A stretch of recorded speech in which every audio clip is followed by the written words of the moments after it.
বিসমিল্লাহির রহমানির রহিম। আজ আমি ছাত্রছাত্রীদের উদ্দেশ্যে গুরুত্বপূর্ণ বিষয়ে 2-3 মিনিট কথা বলবো। আমার ভিডিওটি না টেনে আপনাদের মহামূল্যবান 2-3 মিনিট সময় ব্যয় করে আমার এই ভিডিওটি দেখুন প্লিজ। শিক্ষাই হলো জাতির মেরুদণ্ড। শিক্ষা ছাড়া একটি মানুষ যেমন সোজা হয়ে দাঁড়াতে পারে না, ঠিক তেমনি একজন ছাত্র কিংবা ছাত্রীকে শিক্ষায় শিক্ষিত করে গড়ে তুলতে একজন শিক্ষকের ভূমিকা অপরিসীম। একজন ছাত্র কিংবা ছাত্রীকে যে শিক্ষক মেরুদণ্ড দান করেন, সেই শিক্ষকই আজ লাঞ্ছিত হচ্ছে তার ছাত্র এবং ছাত্রীদের হাতে। পিতামাতার পরেই একজন শিক্ষকই হলো এই পৃথিবীতে সর্বোচ্চ সম্মানের পাত্র।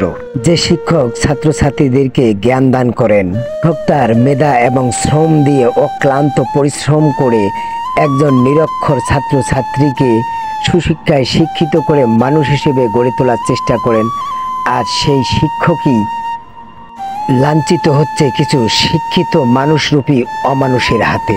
মানুষ মাত্রই কিছু না কিছু ভুল ত্রুটি থাকতে পারে, কিন্তু ছাত্র হয়ে শিক্ষকের ভুল ধরার কোনো অধিকার তার নেই। এভাবে চলতে থাকলে খুব শীঘ্রই শিক্ষা ব্যবস্থা ভেঙে পড়বে।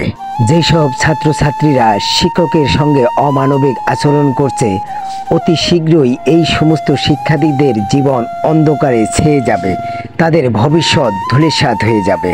আমার জীবনে আমি বেশি লেখাপড়া করতে পারিনি, তবে অনেক কিছুই এই 2 চোখে দেখেছি।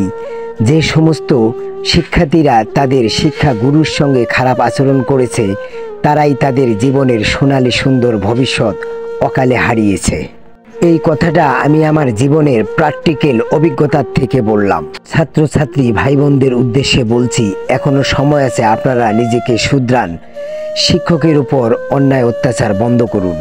ছাত্রছাত্রী ভাই বোনদেরকে বলছি, আপনারা শিক্ষা অর্জন করেছেন, অবশ্যই আপনারা কাজী নজরুল ইসলামের জীবনী পড়েছেন, কাজী কাদের নেওয়াজ দিল্লির মহাকবি, তার জীবনী পড়েছেন, ঈশ্বরচন্দ্র বিদ্যাসাগর তাদের জীবনী পড়েছেন।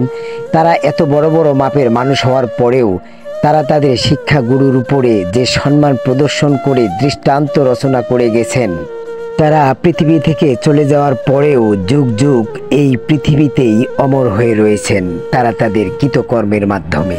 শিক্ষকই হলো একজন ছাত্রর জীবনের চালিকা শক্তি। একজন শিক্ষকই হলো শ্রেষ্ঠ মানুষ গড়ার কারিগর।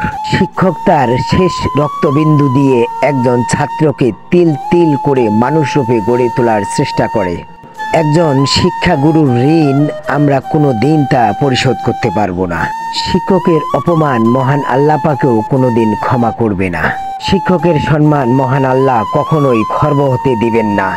যে সমস্ত শিক্ষার্থীরা এই ধরনের অমানবিক কর্মের সঙ্গে নিজেকে সংযুক্ত করে রেখেছেন, সেই সমস্ত শিক্ষার্থীরা